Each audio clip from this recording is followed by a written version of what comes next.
Whether you keep them in your home or love to see them in theirs, these are the creatures that bring us all together. Reptiles. We're going to be delving into the experiences of reptile lovers from around the block and around the world. This is the Reptile Talk Podcast.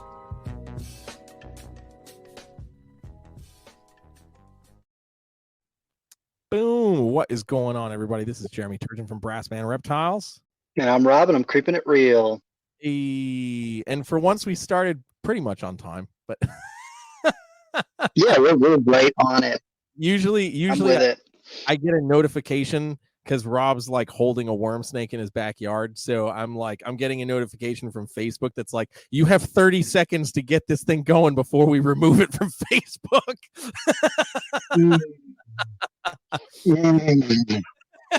True. Oh man. But yeah, what's going on, Rob? How you doing?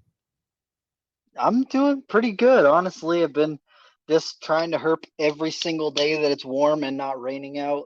And then I've also been thinking that I probably need to go out when it's raining out too, so I can find salamanders or try and find copperheads, because I've still not found any copperheads. It's okay, Rob. So frustrating. It's so frustrating. Yeah, Rob and I were just talking off camera that the worm snake is the garter snake of the South.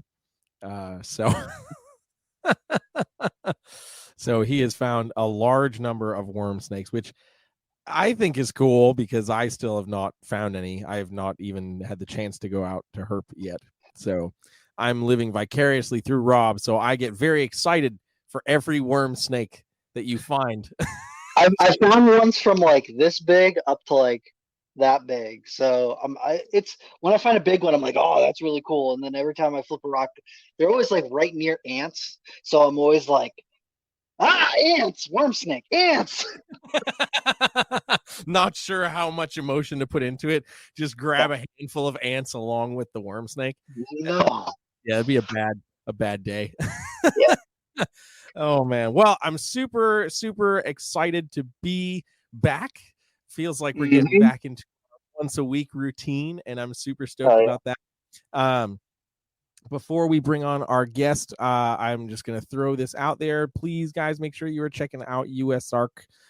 You're following USARC, usarc.org, and all of their stuff on social media. They now have an official YouTube channel, so you can check that out. I was trying to be able to get Phil onto the podcast, but his schedule tied in also with my schedule. Our travel dates conflict quite a bit for the next couple of weeks. So hopefully we'll get him on before the end of the month. Just get some general updates. In the meantime, if you want some more updates outside of what USARC is posting, always feel free to catch my Instagram lives on Sundays. I usually do some level of USARC update, then a rant about how we need to be doing more. So if you want to see me go off the rails, check out that. And now that is done, it's time to bring on our guest. I'm super, super stoked. We're talking with Dominique DiFalco from DiFalco Reptiles and the Modern Medusa podcast. Let's get her in here. Hi. What's going on? How are you guys? We're pretty good. I always love this, I love the part where I'm like, oh my God, I haven't totally been talking to you for the last 15 minutes or texting all day. Hi. Yeah, you just showed up. Yeah. That's one of the things that's so weird about YouTube, because of all the YouTube people that I've met, we always meet up and hang out and talk for an hour, and then they're like, okay, I'm going to film coming in. And so you got to greet me like we haven't just been hanging out all day. And I'm like, okay, Yeah. let's do it. Yeah. So my thing was I've done a few podcasts, and I don't do my show live, but I do a few podcasts beforehand that have been live. And it's whenever I meet people at shows and I'm like, oh my God, you're not just a torso. What?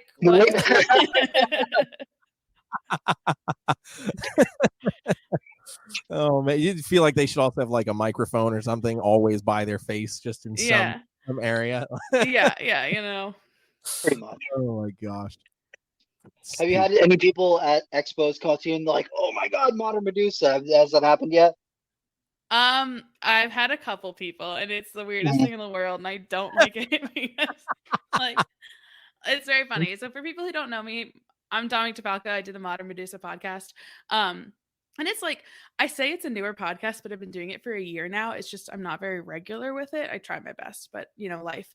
But like I have had people be like, I'm a huge fan. And I met one guy in particular at a local show a couple months back, and we were chatting, we were walking around the show together, and I like started a story and he finished it for me.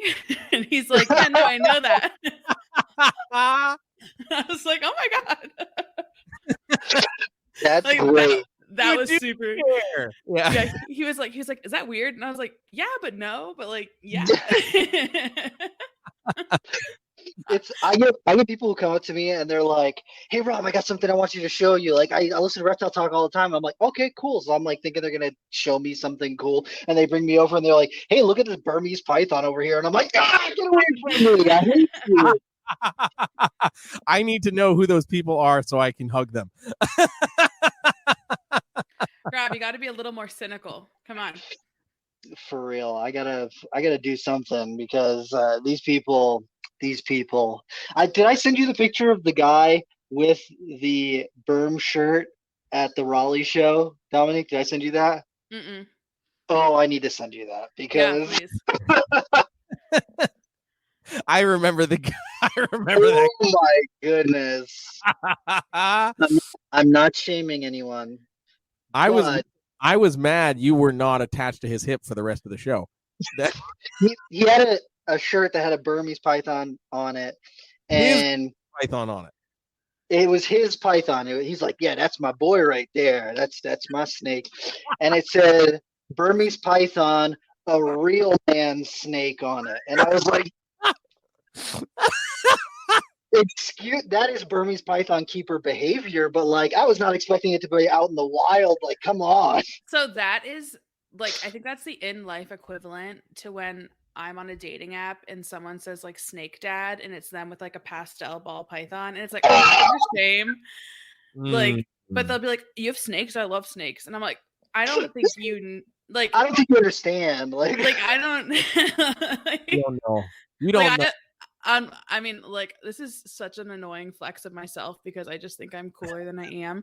But like, one of my pictures on my dating profile is me with a Boland's, and like, if someone knows what that is, that's great. But people are like, "Oh my gosh, is that a berm?" And I'm like, "Yeah." I mean, it's actually a rat snake. Blocked and reported. That's exactly what happens it's a after gardener that. snake. A gardener. Yes. Yes. That's okay. I would probably welcome that more. On my old dating profile, I had a picture of me holding one of my big Brettles pythons. Mm-hmm. And in on my side of the rainbow over here, everyone's just like, oh, you got a big snake over there, that's pretty good. I'm like, thanks guys, appreciate it. We get lots of puns. Yeah, we're not even high. Right, not even an attempt to be like, oh, what kind of snake is that? It's just like, oh, it's big, therefore I have to make this joke. Mm-hmm. And with here's the next picture was like me with a trumpet, and they're like, oh, so you oh my god, come on, dude, you're setting yourself up. I am, and it's so bad but also really funny because all these people think they're the shit for saying these things, and I'm like, you're the 20th guy this week. Yeah. So not only are you so cool, but you're so hot. All these guys. Not even like that. It's just like, I got you, dude. I know what you're saying. Mm-hmm. That's too funny. Oh man! No, now that you know a little bit about what our dating lives are like.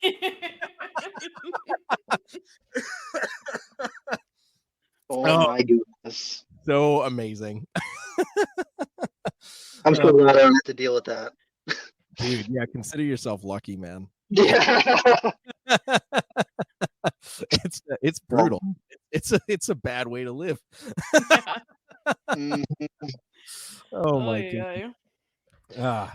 So we have to talk about this just because they're one of our sponsors and they're amazing people. You have some awesome black box cages, and I think they might be behind you.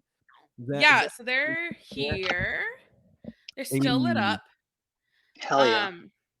So if you're not listening to the audio, check out Black Box on Instagram. They posted the picture of my cages, but I got 2 of their 18-inch cubes. And then I got specialty enclosure design perches for them, and just like totally decked them out for my green trees. I've got 4 green tree pythons, and 2 of my sub-adults are in those 18-inch cubes right now.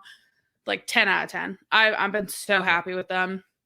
They don't sponsor me, so it's like, this is off the cuff. Like, I promise I actually do. I could like suddenly see me said one negative thing and you're like, oh, I'm so sorry, Dominique dropped. So no. Don't know what happened.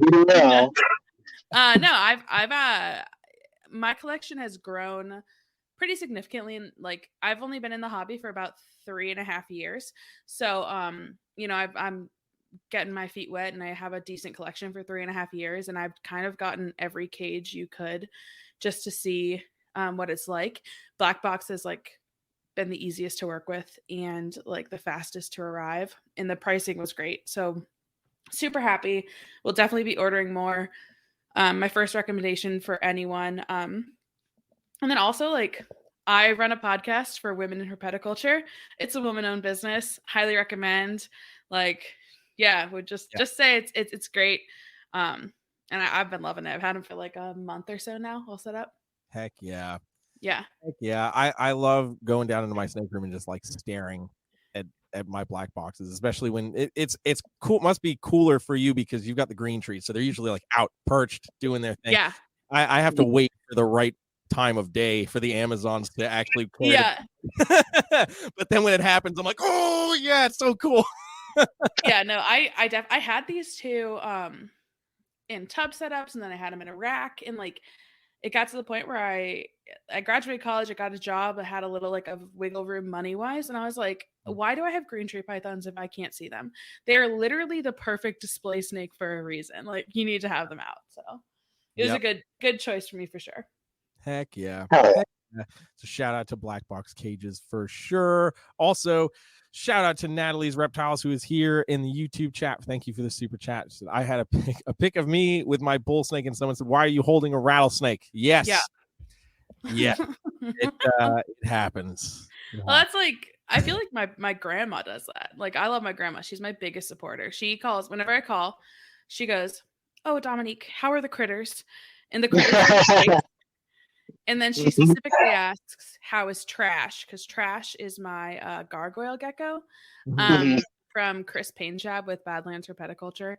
His name is Trash because I made a joke about him producing trash geckos, and it just kind of stuck. Like, so if anyone like were to hear just one side of my grandma's conversation, it goes like this: "Hello, Dominique. How are the critters? And Trash? Good." And that's like, that's what you hear. But sometimes she'll be like, "Is that one venomous? Is that one poisonous?" I'm like, "No, don't worry, don't worry."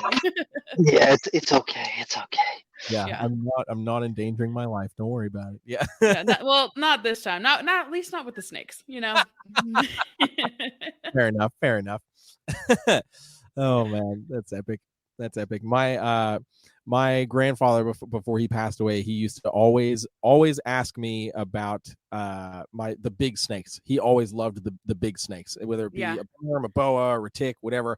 And we'd be on the phone for 20 minutes, and then he would like abruptly change the conversation to how are those giant snakes. I used to have a big red-tailed boa named Envy. How's Envy doing? She's doing all right. Yeah. Oh, I love that. Doing all right. Yeah, she's pretty big. Yes. Yeah. My favorite thing is I have an aunt who's developmentally disabled, and she lives in a group home just outside Chicago. So I'm in Cincinnati, so we try to see her a few times a year. And with COVID, obviously that was really difficult, especially with her living in a facility. Like, we wanted to be really safe, right? So Christmas 2019, she came down to Cincinnati, and she held one of my ball pythons. And we went to a cat cafe together, right? Cool. So my aunt, like, and this is 3 years ago now, my aunt like can't remember our names, or like doesn't really like understand a lot of stuff that going on, but like every time I talk to her on the phone, she remembers the name of the cat she held at the cat cafe, and she reminds me that she's not afraid of snakes and she wants to hold it again. And I think that's like awesome. Such a special thing that we can have with our family members. Like, and I know, like, Jeremy, I'm so sorry about your grandfather passing. I was really saddened to hear that, but like, how awesome, you know, that you could call him and talk about that, and I can call my grandma and talk about it. And it's just like such a cool like thing to have. Absolutely. Yeah. I even think to it now, like talking whenever I talk with my mom or whatever, you know, now that I'm in North Carolina, and she's like, man, you know, I never thought I would miss snakes. And now that spare room is empty. There's no snakes in there. Well, I think that's the perfect time to get her one, you know? I'm like, come on, if you want, I can just send you one. You know, I've got 100. I know a guy. Yeah, I can let one of them go. You know, like, no, that's okay. That's okay. It's different in the house now. So when I first got into snakes at all, I was still in college. And I had a roommate that wouldn't allow snakes in the house. I'm like, totally respect it. So I wasn't going to get a snake, but basically I convinced my mom to let me get a green tree and keep it in her apartment, or keep it in her condo. And then I went on study abroad for 2 months and like was like, good luck with this Neo. Well, it wasn't a Neo, it was like a year-old green tree. And I had someone come down once a week to clean and feed and do all that stuff. And she called me like when I came back from study abroad and I took the snake back and everything. She was like, I kind of miss it. And I was like, well, I can get more. Like, don't worry. You want more? You know, I totally can. Yeah, don't worry. I got the hookups. Don't worry about it. Yeah, I feel like sometimes I wish I could be like, can you just take one for just a couple weeks? Like, it keeps pooping. Like, let's just. See, that's what you get. You got to send somebody like a Crebo or something like that. That's just like the poop factory. Oh my gosh. It's just, I just need a moment. Can you just watch it for a week? I just need some downtime. I held a Crebo for the first time a couple weeks ago, and oh boy, do I want one of those. Oh my god, they're awesome. It's so cool. Awesome. Yeah, they do like to paint with their poop though. That's yeah, you know, my cat poops on my bed, so I feel like I can live with it in the box. Unacceptable. Yeah, my cat like is so in charge of my household that before we started, I had to make sure I ran into the bedroom and turned on the heating pad for her, because she likes to sleep on it and it's got a timer. We're so accommodating. So back to me being chronically single. If you can't, you know. Oh god. Oh my god. Oh man. All right. Before we continue, shout out to excuse me, Christina Hill. Love Dom and all that you do for us female herpers. What are your thoughts on preparing our collections if we pass? Yeah, that's a really great question. Christina, hi. It's good to see you, or see you, whatever, you know. Thanks for joining. I've talked about this in the female herpers group before, so that's probably why she's asking. So a couple of years ago, unfortunately, the green tree python community lost a really great guy named Justin Wilbanks. And, you know, like when someone passes, especially someone who maybe doesn't have family that understands the hobby as much, like it can be really hard to deal with all of that. So the guys over at the Herpeticulture magazine made a really, really great, like essentially like a step-by-step guide of like what to follow if like you were to pass and your collection is still around, right? So I keep it personally in my collection. I have a paper that says like the animal, who it was purchased from, the species, how much I paid for it, and like yada, yada, yada. And then I break that down farther into like if something happens, like who it goes to or who's in charge of like selling it off. And then I also do have like a do not sell list, essentially. So like, you know, I don't like this guy named Jeremy. He's kind of creepy. You know, he has a podcast. He's got that big snake, you know. But basically, it's like a, you know, it's like a prep thing. And it's horrible to think about, but it could happen to anyone. So having that in my collection, like within my personal like safety files, and it just says like Matt Burton's in charge of all the ball pythons, so-and-so's in charge of all the Morelia, and then like here's the cages and who you can ask to sell those. And so that's what I have. And you know, it's important to, I think it's important to prepare, just like we have safety preparations in case of a fire, in case of a natural disaster. You know, it's just a disaster of another kind. Very true. Yeah, it's very true. And I certainly think that's something that doesn't get talked about really at all very often. Yeah. I'm gonna see if I can find the paper to send you guys so you can throw it in the chat or something. Heck yeah. Yeah, absolutely.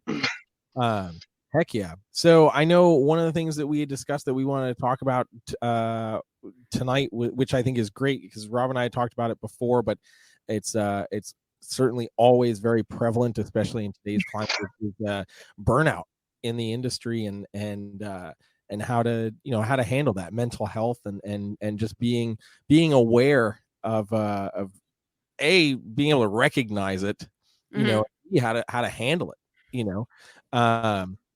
So it was funny because Keith McPeak had commented on the post on Facebook, and he was like, "Old school herpers never die; they just keep less and enjoy more." And I'm like, I certainly do agree with you, Keith. I was like, but I don't think we're just talking about the amount of animals that we keep, because I'm like, I know for me, whether I had 20 animals or many hundreds of animals, being in the reptile room was the highlight.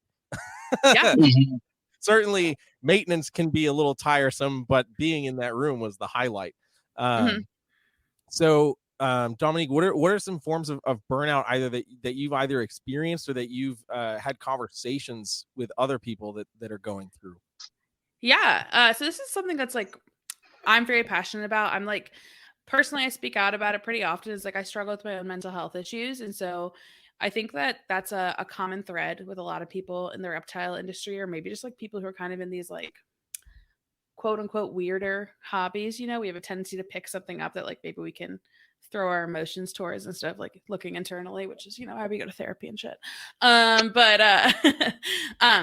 guess like for me, there's definitely been times that you kind of recognize like when you're not getting the energy from walking in the room, or you think, oh my God, like I can leave that poop there for a day. And you know what? Like doing that every now and then isn't the end of the world. I don't think that like is necessarily like an indication of being a bad keeper or something. But when it gets to the point that like you're doing other things to like avoid doing stuff with your animals and such, it can be like a really good indication. So for me personally, like I love my animals. I have a small collection because I know that like with some depression issues, like some days are harder than others to like do basic tasks. And like when your hobby is also a chore, like as much as we don't want to say it is, all we've done is created something else for us to clean in our houses. And I can almost guarantee that you guys have something else in your house you avoid cleaning. And sometimes that turns out into the snakes, right? And I think that can be a huge thing. But then something else that I've realized, in that I'm sure like I'd love for your guys' perspective on this too, is that burnout when it comes to the animals is one thing, but it's burnout when it comes to the hobby that's something else. And like I said, I'm only 3 years in, but like I'm fairly involved in the hobby.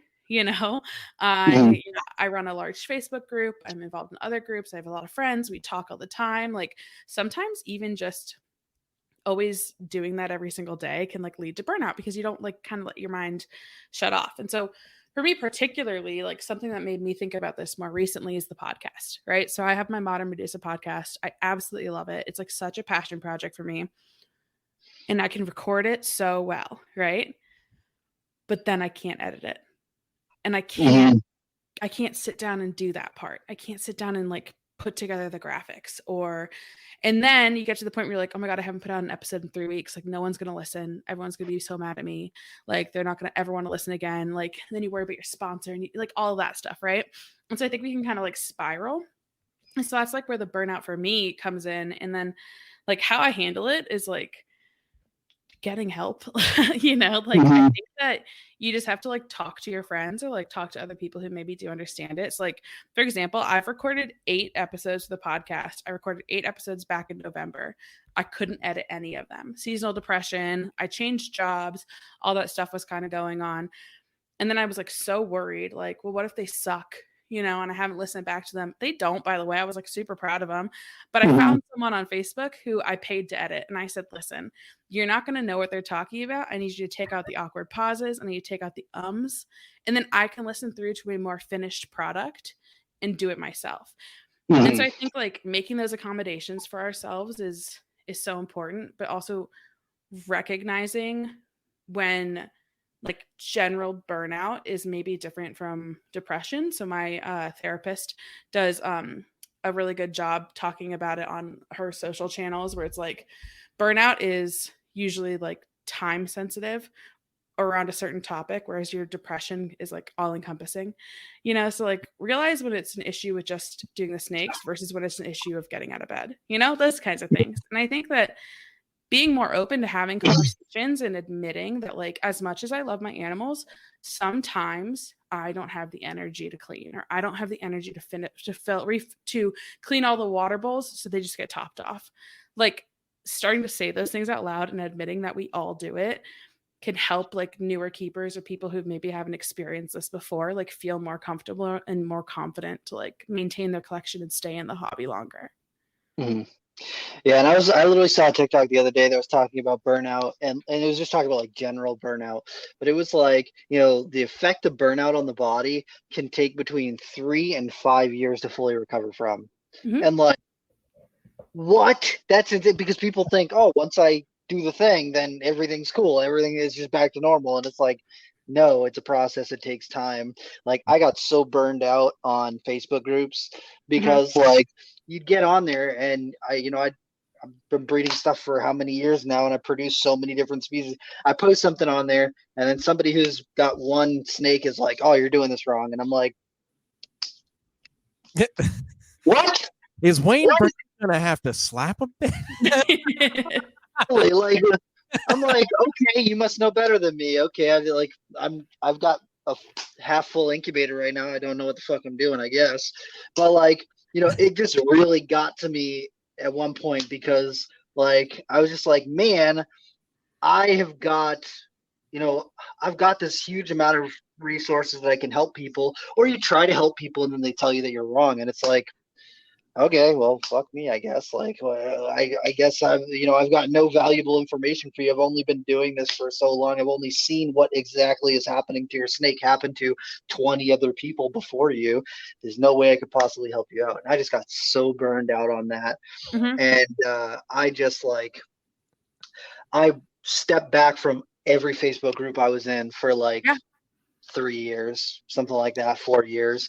I was just like so over it. And then the last like maybe 8 months or 10 months, I've been trying to post more in the blood python group, because I just like bloods and short tails, and I've got some really cool ones. So I'm like, I'll post in there, and I usually don't even say anything. Like, I'll post something, a picture of a snake, and then like a quick little caption. That's it. I just leave it at that, because like just getting into it with people is too much for me. Yeah. I just can't handle it. Oh, 1,000%. And I think like one of the things too, and this isn't a dig at you, Rob, so I hope you don't take it that way, is that Rob does most things wrong. So yeah, it's true, obviously. You ever had somebody watch you, like you can do something 100 times, but then as soon as they watch you do it, you mess it up 100 times? That's limey. Limey is like, he watched me do something and I mess it up. That's like me when my boss is like, can you pull up that Excel spreadsheet and share? And I'm like, no, I cannot. Oh, yeah. And I love you.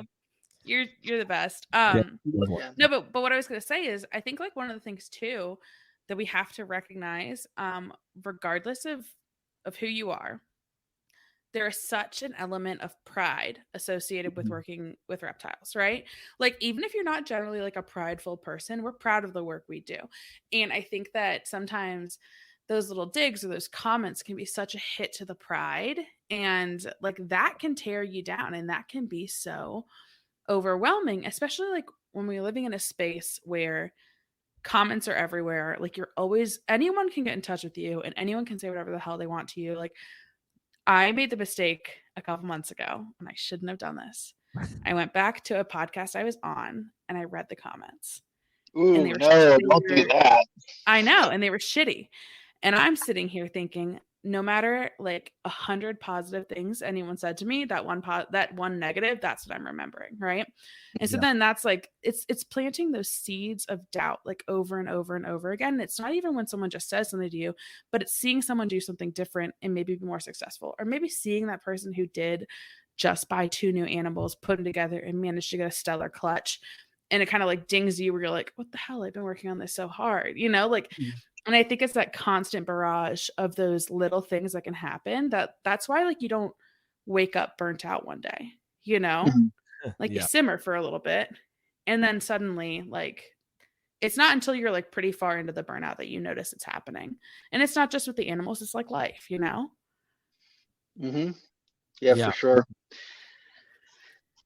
It's just crazy because like I don't know, like when I think about like all the Facebook stuff, it's like that's one thing, but I've got a lot of friends in the reptile hobby and I barely even like reach out and talk to people just because I'm just like, I don't know, I feel like keeping up with it all the time is just, my brain's too scatterbrained to stay up with all that stuff. And it's like, you know, these people probably would like to hear from me and I love them endlessly, but sometimes I'm just like, man, I don't know if I can really do this right now.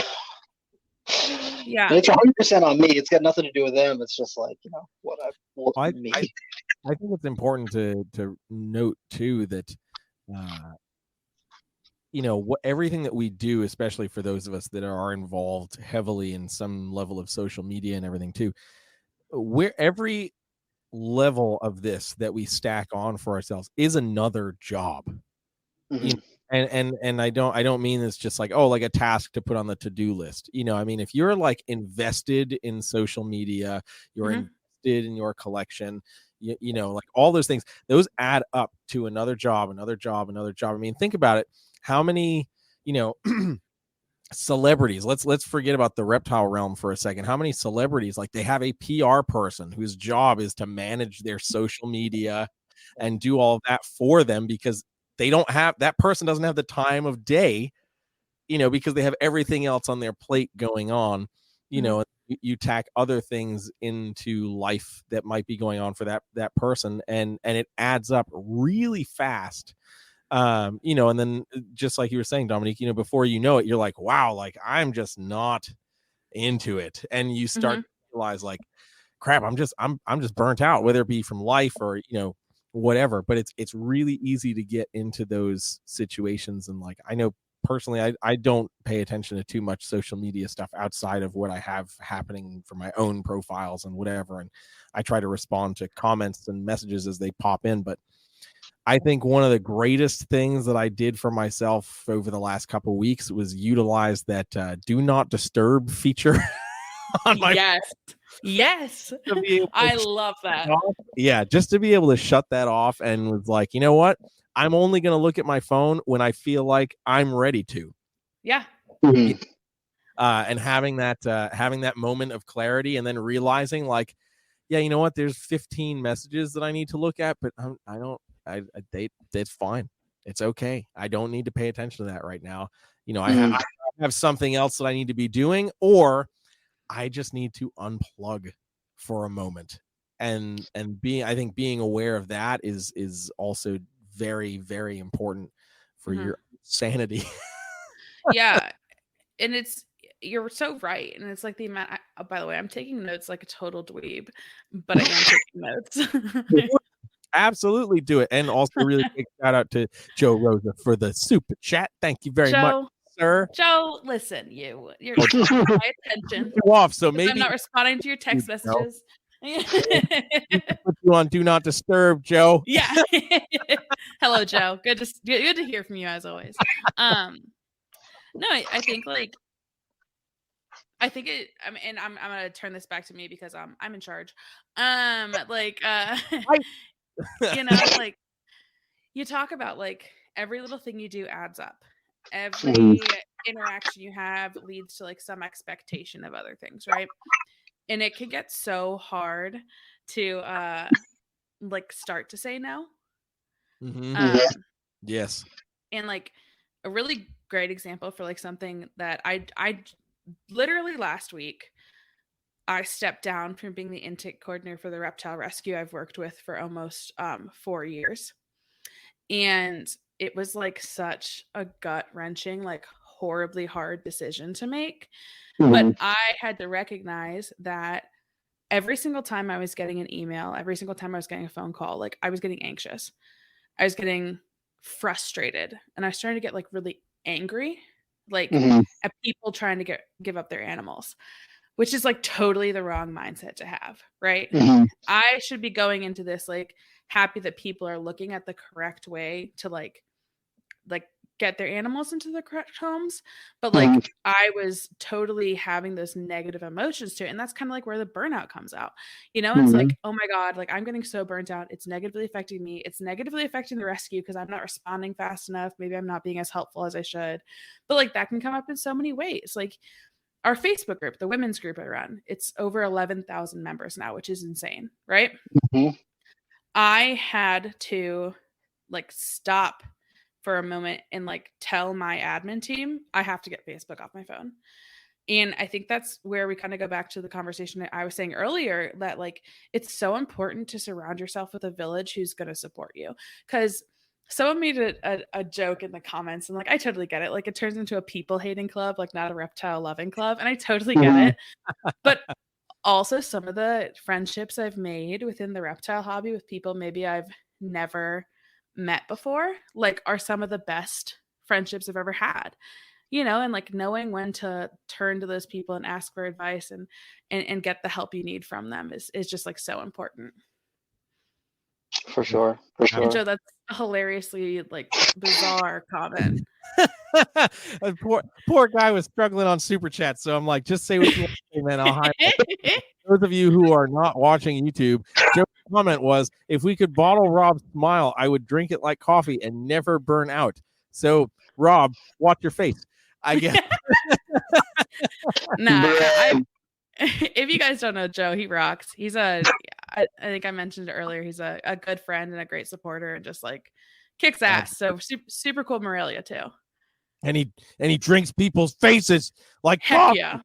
Yeah. Jay Hill Jr., I will never say your last name because I will totally destroy it. But says, love the conversation. Mental health is so important. Remember to hit that like button. That's right. Thank you so much. I appreciate the constant support. Yes, hit that like button. Absolutely. Yeah, I think this is from me, if I think about my own personal experiences with burnout, I've always been the person that throws as many things onto his plate as possible. Mm-hmm.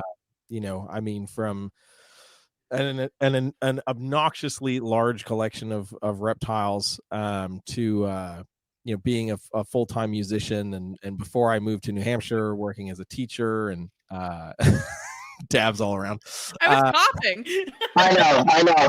I saw you muted yourself. I was just like, it's funny. That was perfect. But then doing social media and all those other avenues constantly in meetings. I've been on various boards for different organizations and all those things, and I've always been that person that will work themselves to the point of getting physically sick, and then Mm-hmm. I'm taken out for X period of time, and then I feel even worse, so having the ability to acknowledge it and then be able to tell people, as much as it might suck in that moment, like, no, I cannot commit to something else. Mm-hmm. Or I was saying, turning on that do not disturb, thing on my phone, and taking those moments, I'd hate sitting idly, so I'm always the person like, okay, I got something to do. I got to be doing this. I got to be doing that. Or, as I was growing up, especially as I was like first playing trumpet and stuff, it was like every free moment I need to be playing my horn. I need to be getting better on my instrument and all this stuff. So it was always like, go, go, go, go, go. And as I've gotten older, it's definitely been like, okay, hey, you know what?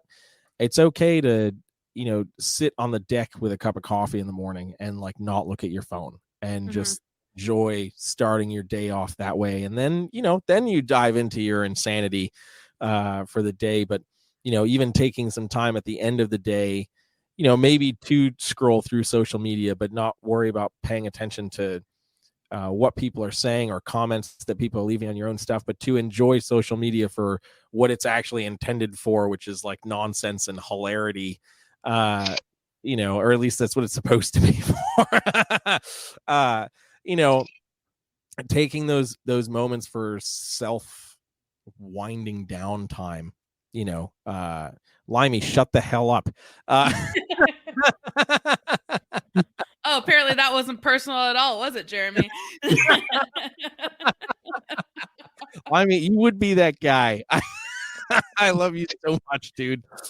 But like I definitely feel like it takes a lot of effort, especially when you've never done it before, to be able to recognize those things for yourself of when you notice you're not working at 100% and being able to identify not necessarily the exact reason, but start peeking through that door of being like, okay, I might not be doing everything I need to do, and the energy is just not there. So what's going on? How many things am I trying to work on simultaneously? And is there anything that I can maybe table for a little bit, or if there's something that you can delegate off to somebody else, especially if you're if it's a work related thing and you're on a team, like I just did that with the board of directors for the Carolina Herp Society. We're trying to lock in the place for our first open public meeting, and Rob and I were shooting some ideas back and forth, and I was like, I just don't have the time right now to lock this in. So I just threw it in the group chat. I was like, hey, I'm going to delegate this to any one of you guys on the board to make this phone call and figure out if we can make it work. And we need to know by the end of the week. And they haven't sent a message. I gotta send an angry message to them all. But I think that's like, I would also say that's probably one of the biggest things in the last few years that I've learned about myself is like the ability to delegate. And it's not only the delegation, it's the trusting it'll get done. And even if it's not the way you'll do it, let them do it how they'll do it. Yes. It's off your plate. Yeah. But it could be so easy to like delegate and then put more energy into it by micromanaging. And then you end up managing the person. They don't do it to your standards, quote unquote. And then you have to redo it. And then like it's double the stress, double the anxiety. And now you just pissed off more people, Yeah, exactly. Yeah. So knowing that boundary. Absolutely. And that's where I think, stuff like understanding deadlines and stuff, or like having an agreement of when, if you're going to delegate that, like making sure they know, hey, we need an answer by this time. So then you can let them do their thing, but then if you haven't heard back from so and so by this day, at least check in and be like, hey, where are we at with this? It's my old boss at the music store I worked at was like, we're gonna circle back in a few days. That's what you always used to say. We'll circle back to this. That's a very corporate term. Yes, 100%. Yeah. But then it allowed everybody to also feel like, okay, I have my task. I know what I need to do. I can do it. I have this amount of time. And then, I can bring whatever the results are back to the table. And yeah, you're right. If you do it correctly, the stress is off the table. But yeah, if you're that person where it's like, it's hard to let it totally go, then yeah, it can certainly become a bigger mess. That's one of the reasons why I will never hire an employee to work for me. If I can't manage it myself, I've got too much and I need to downsize, but I know how I want it done. And I'm sorry, I don't trust people to touch my animals. Yeah. I never have people, come help me. But if someone's here and they want to hold a snake, perfect opportunity for me to clean a cage. Yeah, hold that, Yeah. But then like, again, oh my gosh. Okay. Christina literally just brought it up. So she asked, I just saw it. I'm like, oh, we're pretty much into this. She basically said thoughts on building a trusted team of people that can do reptile care, like parents' night out with daycare groups. I'm not a parent, but I do have like a couple people in the area that like I'll call my friend Jen Vogel of Jen Eric Reptiles. Yep. She rocks. She's a really good friend of mine, and I know she's got a huge collection. And so sometimes I'll say, "Hey, like I'm free Saturday morning. Do you want me to bring over coffee and let's knock out water bowls?" And it's like knowing that like she's got a lot on her plate. I want to hang out with my friend. Let's like make it a thing where we can help each other out. I think it's awesome. I mean, I trust the people who come into my animal room. I trust my friends. And I think building that trusted team of people that like could do reptile care, like kind of goes back to the, like, what happens if you pass away? Like what happens if like you're in an accident and you can't take care of your reptiles? Like, who are you going to call? It's so important to have those people in your corner. Yeah, I agree. Unfortunately, Rob is 2 hours away. So my corner is very distant, but we have cars. You're fine.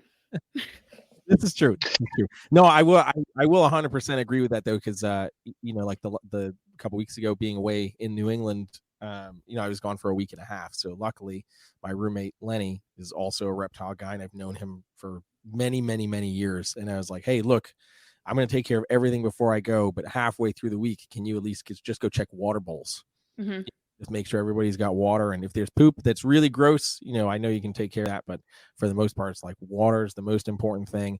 And then, we'll be good, and I'll just take care of it when I come back. So definitely having at least one person, that can come in and do whatever, maybe small, meaningless or a mediocre task, that is actually very important.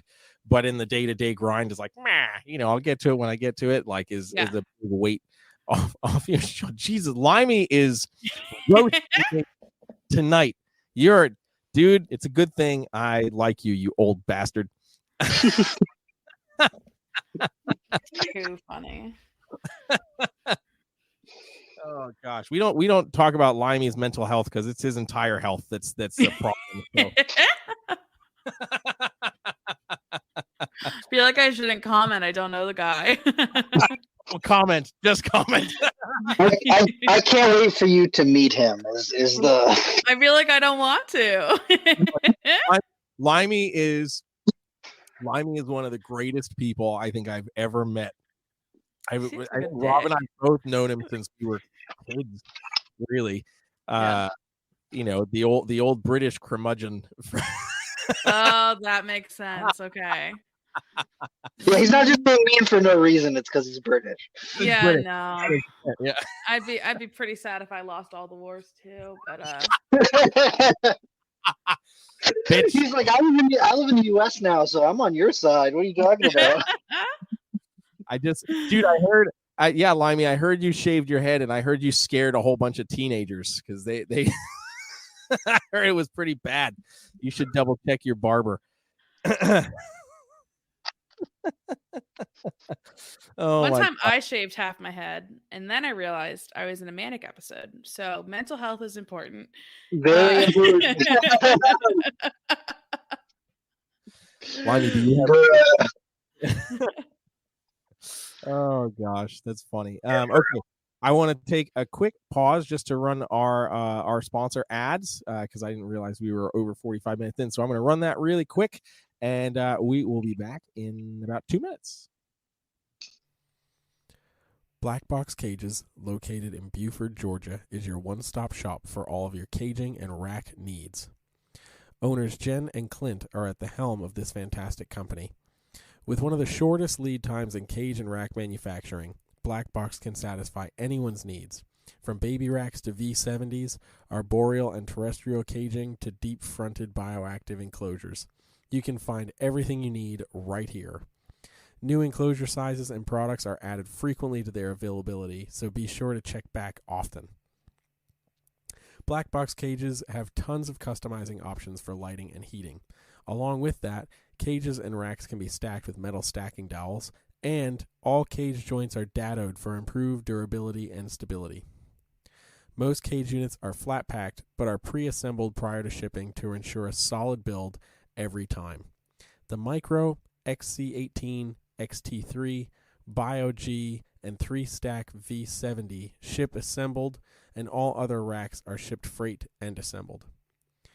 The XR16 and XR20 model racks allow keepers to mix and match tubs. Fitting both Vision and Freedom Breeder tubs, you can mix the V15, V18, and V35S tubs, or the FB5, FB8, and FB35CV SC tubs. This kind of flexibility allows keepers to raise their animals from hatchling to juvenile or subadult size before needing to upgrade into adult caging. Don't just take our word for it. Go to their website to see countless customer reviews and review videos from keepers all over. To learn more about Black Box Cages, follow them on Facebook and Instagram at Black Box Cages, and of course their website, www.blackboxcages.com. The Show Me Reptiles and Exotic shows are taking the country by storm. Dedicated to education, quality, and engagement, you can expect a wonderful experience at a Show Me show, be it an expo or an educational event. Founders Mickey and Tamara are working tirelessly to not only create memorable expos and educational events, but also to engage in conservation efforts and industry preservation. They are proud USARK supporters and do a lot to ensure that they spread the word at every show. Find a Show Me Snakes show near you. Shows are hosted in 19 states, from Rhode Island to Florida, Colorado to Texas. There's sure to be one near you. The Show Me Show territory is ever growing, so if there isn't one by you just yet, hang tight. To find out more info about the Show Me shows, to book an educational event, or just to learn more in general, make sure you check out their website, showmesnakes.com.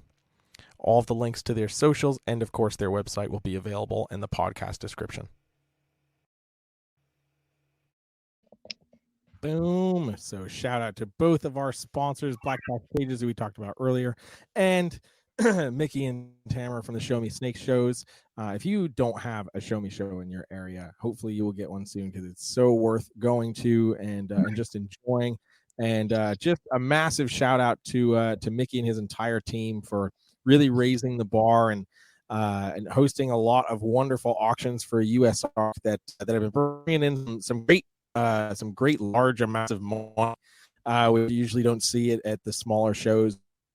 I love seeing those updates from him after some of those shows. That really is wonderful. So if you have a Show Me show in your area, please go out and support them as they continue to just better themselves and enhance every bit of their experience that they're bringing to the table. So bam, that's my spiel on that. Business is done.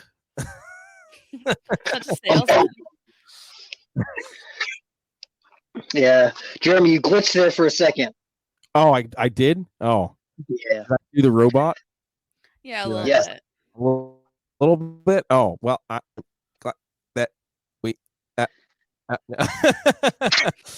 no, just go. You can stick to the music. We don't need any improv, you know. Good. That's why I didn't go to school for dance. That's oh my gosh. No, just go out and show your support for the Show Me Reptile shows. They're doing a lot of great stuff for both the vendors and patrons, as well as just the hobby in general. So make sure that we're supporting them. If you've got a show in your area, go and check it out. And if you don't, get in your car and drive to one of them shows. Just do it. I drove to a Show Me show. I think that's the one it was in Louisville. Drove a hour and a half. Went to see my good friend Ryan Cox. Went to the Show Me show, and like hilariously, there was a children's cheer tournament occurring in the same convention center. And so it was like every random snake man from like big burly, like, you know, the guys we see at shows, and then like children in cheer uniforms, and like the kids came into the show and they were like looking at the animals and like totally into it because they were in that age where they're not afraid yet, you know what I mean? Whereas parents were like, it's okay. You want to come back here and do your little dance? Of course, we're encouraging it. You know, anytime I see a younger girl at shows, I'm like, yes. Right. Right. Hold this. Just hold this. It'll change your life. It's fine. Oh, man. Shout out to Natalie's Reptiles again for the super chat. Come out to a Midwest Expo. You know I'm always loud, and we have a USARK table and auction, which I run. Yes, Natalie has been absolutely crushing it, supporting USARK at her local shows. So shout out to Natalie. Yeah, I would definitely want to come out to a Midwest show, and we'll see how loud. We can be in competition with each other and who can be louder for USARK. I really, really, really want to hit Midwest Venom Fest, but I'm like, it's too dangerous for me to go right now because I can't have venomous. So I know that if I go there, I'm going to be like, well. So I'm just like, I'm not going to go. I'm going to wait till next year, and then hopefully I'll be in a different county. So there you go. That's fair. I mean, hey, you know, luckily you've got everything in racks. So you'd be like, if you can find it, you can confiscate it.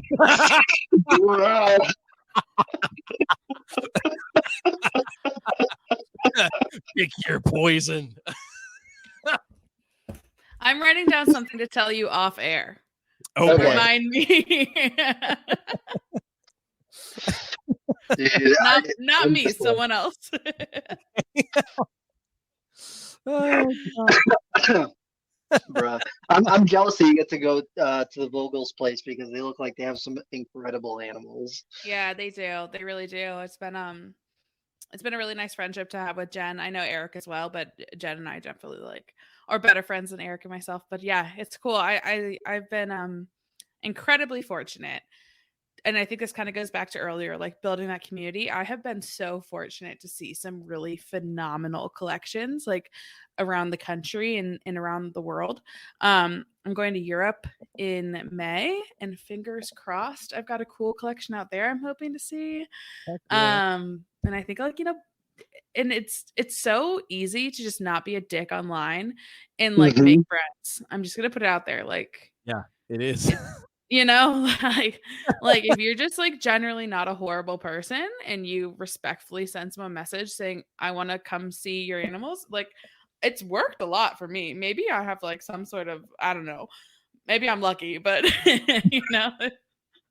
I've seen some cool stuff. I spent some time this summer at Anthony Pierleone's. If you don't know Anthony, he's turtle guy to the max. And then I saw Andy Middleton stuff, James Opdahl's incredible collection, just cool stuff. Hell yeah. Yeah, it's crazy. These people, who've got these incredible collections. When you go to expos, people are always like, oh, I love going to expos because you get to finally get a chance to nerd out with people who are into the same thing that you are. And when you have someone come check out your collection, it's finally you get to show off some of the stuff that you got that you only bring certain things to the show. So when you got your holdbacks and this little project over here and this little thing over here, it's cool to share that with people. Yeah, I'm very fortunate to be good friends with a couple of the zookeepers at the Cincinnati Zoo, in the Reptile House. So sometimes I can, if I have a friend who hasn't been there before, I can text Jenna and be like, hey, do you mind if we see the Galapagos tortoises or whatever? And I brought my cousin a couple months ago to see the Galops, and I was talking with Ryan Dumas at the time. And we were talking herps and yada yada yada. But the thing is you get so in the zone of talking herps, you forget about other things going on. And so I hear, oh, excuse me, and it's my cousin totally backed into a corner, she has no more celery. There's 4 Galops around her, The chances of being killed by a Galapagos are very low, but not zero. But that's exactly how it is when you have when you tour someone's collection. You're like, oh, it's been 4.5 hours talking about turtles. We should probably go. Yeah, right. That's funny. Shout out to Natalie's Reptiles again. You're my inspiration for being loud. I harness my inner Jeremy. Perfect. I'm glad I can be that person you gather your inspiration from. Oh gosh, too funny. But yeah, I can't tell you how many times over the years just going to somebody's collection and then you're like, oh my god, the day is over. I know. What the and then heck? You're driving home and you forget that one obscure question about that random animal you mentioned for 37 seconds. Right. When we went to see Anthony Pierleone stuff, and he's one of those people you have to say their full name. I don't know why, but he's Anthony Pierleone. And also Andy Middleton is also a full namer for me. Yeah. But for weeks, Andy was talking about this one specific thing we saw, and I'm like, dude, I was there too. I wasn't as into that, but if you want to keep asking questions, go ahead. Oh man, I think that's probably the best / worst when you're trying to think about time parts of the industry is that there's so much, and everybody keeps, for the most part, something that's a little different from the next person, so you can always nerd out about something or learn something and waste a day at the same time. yeah it's, oh my gosh, yeah, but it's the best, and I think that's why I love the shows so much. Daytona is one of my favorite weekends of the entire year, and it's because I get to talk about just snakes or not snakes, like, because oftentimes we don't talk. We just like catch up with your friends, but like you don't feel guilty about doing it. Like you're not wasting. Most people don't bring like their significant others, which I think is beneficial, like especially if your significant other isn't in the hobby, like because you don't have to worry about like boring them with it. Because I feel like sometimes I've gone to people's houses and like their significant others like, you guys are still talking? And I'm like, I'm sorry. But it's just like the community you build around it keeps me going. As much as I love the animals, I know that I could sell my animals and have like a really great life. But if I like dropped all my reptile friends, like it'd be a significant detractor in what's going on right now. Yeah, absolutely. I'm so pumped for Daytona. I don't think I know you understand. I'm so excited though. I'm not gonna lie though, like Rob, seeing you for the first time in person, and watching just like the whitest streak like running past me, you're like, you have this white shirt on, you take it off, and you're just dropping clothes on the beach. I'm driving, I need to go. And I was like, and they're like, there's Rob. And I was like, what? Like, I thought it was a pelican. Like, oh my God. Dude, me and Jeremy got up to the hotel room and I was like, Jeremy, I don't know why something has struck me right now, but I need to go run and jump in that ocean. He's like, fuck it, go jump in the ocean. So I was like, I'm going to jump in the ocean. So I just like ran downstairs and I was like, I'm going to go jump in that ocean. I don't know why. I'm going to go do it though. Yeah. And I take the first couple days before Daytona to like really channel my inner white mom. And I rent like a very expensive like pool chair with like the easiest umbrella you've ever seen in your entire life, and I read like my romance novels on the beach before I have to like start talking to people. And I was sitting there reading my book, and I was like, oh, okay. Hi. There we go. He's even weirder in person. What the fuck? As he's running down the beach, you just hear the Reptile Talk podcast intro music. Yeah, and it's just like you guys speaking in unison, and I'm like, where are they? It was so weird because, like, Justin Smith is hanging out there. Like, there's so much podcast going on around me right now. What the hell? Sometimes I'm so embarrassed that I have a podcast. It's like, I don't want to be one of them. I don't want to be one of the podcasters. Like, hey, I saw your TikTok, and you're like, no, you didn't. Hey, shut up. Yeah. Yeah, I don't like it. I had a coworker. So I left my job recently, and I got a new job. And I had a coworker come up to me one day at the last job, and he goes, I listened to your podcast. And I was like, oh. And he goes, you guys don't talk about a lot of snakes. And I'm like, you don't have to listen to it. Yeah. That was my response is, no, you don't need to listen. It's okay. You don't listen. Like any pride I had was like, no, don't. I don't want your listen. I'm going to delete everything, actually. That's amazing. I think one of the strangest scenarios I've ever had where somebody's like recognized me from either podcast or YouTube or anything was I drove down when I was in New Hampshire, drove down to Connecticut for a studio session. And it was a fairly mild day, so I had my nerd hoodie on, right? I got my trumpet bag, so you can't see any of the logo or anything like that. I threw my bag on the ground. The bass player was the only other person in the control room. And he like turns around. I put my bag down. He's like, you! And I was like, he's like, you work with that crazy guy with the ponytail on YouTube and you do the things with the snakes. And I was like, no. I'm like, this is supposed to be my freedom from that world. Like I've left one world and gone to another. Like these are not supposed to intersect. My God. Yeah. I was very much like, no, that's not me. My favorite thing. My favorite thing that's happened though is my cousin, and Kate, I hope you listen to this. I love her so much. She's 15. I've talked about her on my show like a million times because I'm like so excited.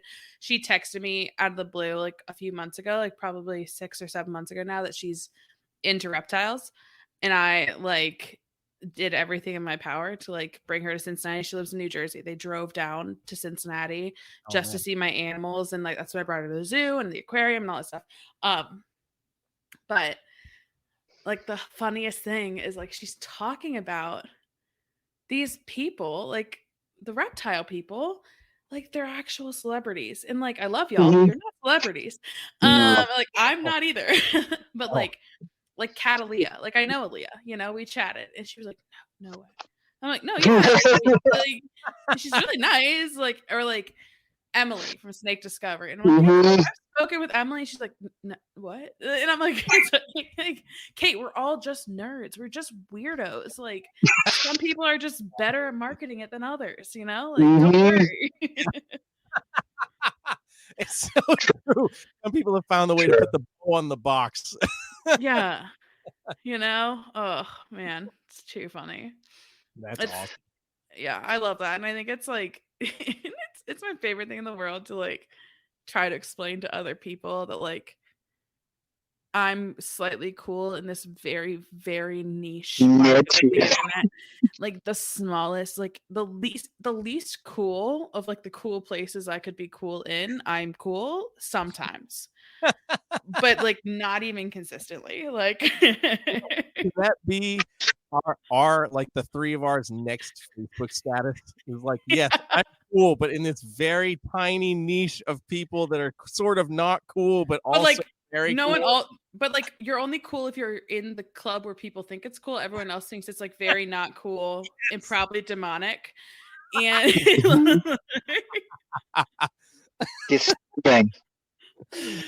oh my god.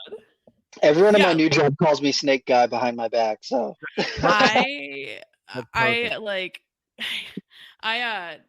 blur my background. So I sit at this desk for 8 hours and do my little worky thing. I don't really know what I'm doing in life. And I type and answer phone calls and do the thing. And I blur this background.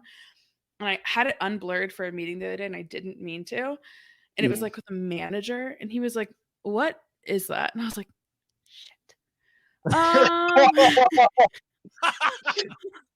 I was like, it's snakes. And he goes, you know, we don't have time for that, but we will talk about that.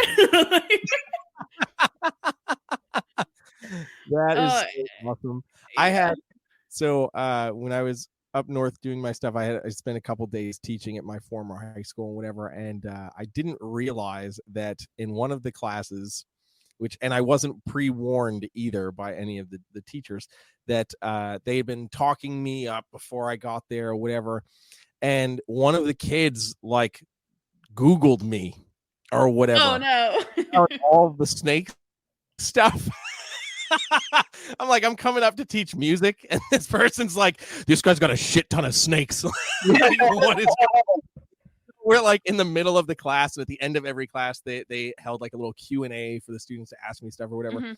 And this kid raises his hand and he's like, what's it like with all those snakes in your house? And I was like, what the so caught off guard. And then afterwards, like, yeah, he Googled you. And I was like, oh, I'm sorry. Yeah, it's like when you Googled me like 5 years ago, it was like my academics, it was my LinkedIn, it was like all of these very professional, like awesome things. And like now it's literally like my podcast, my YouTube videos, like, and I'm like, oh no, like they're still relatively professional, but I definitely curse and make some dick jokes. So you know, it's valid. Oh man. You know what? I have not Googled myself in a very long time, so I feel like I need to. You right now. Do it. While we're I on. feel like I have a very generic name, so that's exactly what I was just gonna say. Is like your name is I don't know. It seems easy. Like you are the second. You're the second video that pops up. It was your video, your interview with Brian Cusco. What is this? There's another video that says Rob Christian exposed. I saw that. He's a Muslim warrior. Rob Christian is creating quality content about the true face of Islam. These are new You things. have another hobby. Rob. Yeah. Rob Christian Music. So apparently you're also a musician and you didn't tell me. And psychiatry, UNC. Damn. Okay, let's Rob Christian Reptiles. I'm not even on here. This is great. Wait, now I'm looking at myself. I'm such a narcissist. Like Okay, here we go. Weird guy with gauges. Oh, look, Reptile Talk. Yep. Guy with gauges. So funny. That'd be it. That's awesome. So funny. Oh my gosh. Sometimes I do Google myself and then I go to images and I'm like, you don't need to post everything online. Like, you were 14, you did not need a Facebook profile. I am happy that when I look up Google images for you, Rob, this one comes up. Just look at that. Yeah. That was such a great photo. I'm so happy that exists on the internet. You know what's the best thing is when we show pictures on audio platforms. Yeah. Yes. Everybody needs to go Google Rob Christian Reptiles and type look at the image section, and it should be like the third or fourth image. It's me over the alligator at Nerd, and Donnie was like, "Make a face." So I was like, "Oh my god!" Made a big surprise face, and Wally's got her head out of the water with her mouth open. It's just too good. That's great. Yeah. Oh my gosh. Okay, so we are rounding down our time. I want to chaotic. more pictures of Rob. That's all I'm saying. I'm going to, and then I'm going to send screenshots to Rob later. So Dominique, we ask all of our guests one final wrap-up question. So that question is, what in the realm of reptiles, be it something you've got going on in your own personal collection or something that you've seen online scouring the interwebs, what in the realm of reptiles has you excited about reptiles? Oh my. Okay, can I answer with two things? Absolutely. Okay, so I think the first one is like 1,000% my cousin. Like, getting to share this with her has been such like an incredible experience, and getting to be a positive female role model for her within the community has just been like so exciting and so fun for me. And I'm really hoping we can get her to like a show sometime soon and like get her to really like kind of immerse herself into it a little bit more. Unfortunately, she'll only be there during the daytime because I do like to have a beverage or two, and she's 15 and I'm not babysitting. And she's not babysitting me, which is like the bigger thing. That's really exciting. And then personally, and this is lame, but I'm excited, I paired snakes for the first time ever this year. And I have, I've got 2 female ball pythons that I believe both are building. So, or potentially already gravid. I don't fully understand what's going on, but they look fat. Good body shame here, okay? No one said fat is a bad word. Rob, you got me there. You got me there. So no, that's like super exciting. And I've like totally loved this whole other side of it. And like learning more about my animals and like really paying attention to behavior more in a way I haven't. And it's just fun, and I hope I get babies, and if I don't, that's fine too. Like, it's a learning experience, and I'm enjoying it. Hell yeah. That's where it's at. Just wait, when you see those first babies poking their heads out, that's a wrap. That's the end of. If you've never been hooked to reptiles before, that's the moment. I can't. Part of me is like worried, like, because part of me is like, you can't keep every baby snake ever. Rob, even that's not real. Well, I have a pretty finite amount of space. You can kind of see my room. That's fair. So that's fair. I'm like, and I am one thing, like I am slightly trying to move away from rack systems just personally. Like, nothing against them, have worked really well for me in the past, but because I keep a smaller collection, I have a bit of like leverage there to move. And so like, that's also keeping me from keeping every animal. But I'm hoping, my goal, we had a pastel double het VPI xanthic and pied. That's one of the females. And the other female is just a het pied, and my male is pied het xanthic. So I'm hoping to maybe get some lightning pieds. That'd be fun. This has been a 3-year project at this point. So that's a good pairing. That is a really good pairing. And it's also like one of the greatest feelings ever is like investing all that time to this culminating point and then having that success. You're like, I did the thing. Yeah. Oh my gosh. It's so fun. And it's like, it's cool. And I'm learning so much. I'm asking a lot of questions and I feel like a kid again. And like Micah had asked earlier in the chat, like if there's any like nervousness around being the new kid on the block. And like, totally. I'm only 3 years in. There was like so much nervousness, like starting to like, I don't want to say make a name for myself because I feel like that sounds really cocky, but like there was nervousness around like starting to do things like podcasts in the Facebook group and like, and this is kind of like a humbling thing where it's like, you haven't even paired snakes before. Like, let's remember that like you're new, like ask questions. And it's reminded me to ask my questions, like check humility, check like my pride at the door and like, you know, just like enjoy this experience. And I really have been. Heck yeah. I'm so here for that. Me too. It's every time that you pass a new milestone, it refreshes things just a little bit. So I think once you get to that next step, and then that next step is just like, I don't know, like I said, when you see a little baby snake poking its nose out of an egg or seeing a live birth or something, you are a different person before you have that happen for the first time. And then after that happens, you're a completely different person. I will say though, the mites milestone was not a fun one. It was a necessary one, but that one sucked. No pun intended. The mites sucked. Yeah. No, that one definitely sucks. Yeah. Well, if people want to find out more about you and the things that you're doing, where should they look you up? So I'm on Facebook and Instagram at DiFalco Reptiles. Instagram's definitely the better way to get in touch with me. If you are a female or non-binary person who wants to be involved in our Facebook group, it's Female Herpers and Reptile Keepers. And then my podcast is the Modern Medusa podcast. And I just put out a new episode today for the first time in a while, and it felt really good. But it's like, I like truly love this episode. We talked about mosquitoes, and I spoke with Nicole Tam, who did like research on like bloodborne pathogens and mosquitoes, and then also like reproduction of the tsetse fly. And like, I didn't know that flies had uteruses, and they do. And we talked about that, and we talked about fly milk, and it's gross, but very interesting. So. Now I'm just grossed out enough to be intrigued, and now we'll have to listen to this. so this is like going back to me having like not listened to my episodes in forever. Like I forgot about this conversation, and I was literally sitting there last night like, that's disgusting. That is horrifying, but so interesting.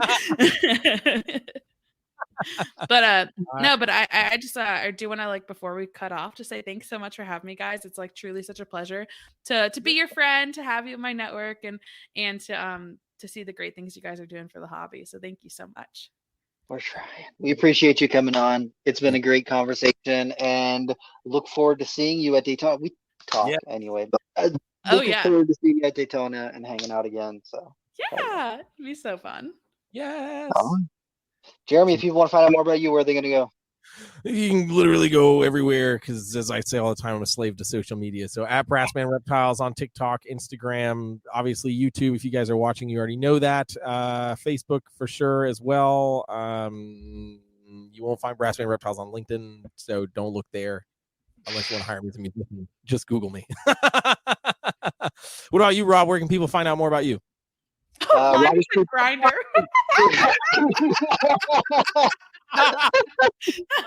also Craigslist. What is it? Seeking connections. No, it is over. Fuck you, Rob. Nobody's gonna know where to find you now.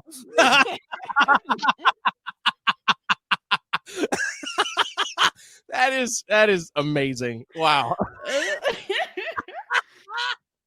Oh my god. Find Rob on Twitter. No, Rob, where can they really find you?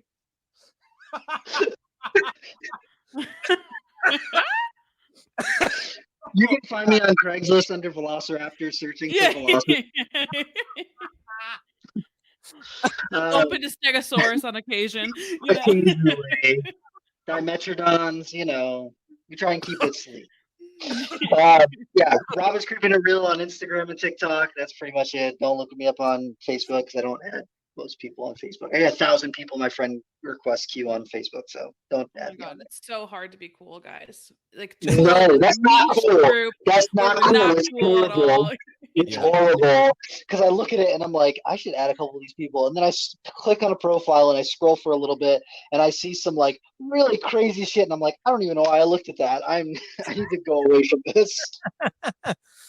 Oh gosh. Oh. And make sure you follow Reptile Talk on Instagram. Yes. Reptile.talk. And then make sure you check out the Modern Medusa podcast on all podcast platforms and on Instagram. The links are updated on that because for some reason they didn't transfer over. So I'll make sure all the links are on the YouTube video and the Facebooks and all that nonsense. So yes. Hell yeah. This is a great episode. Guys.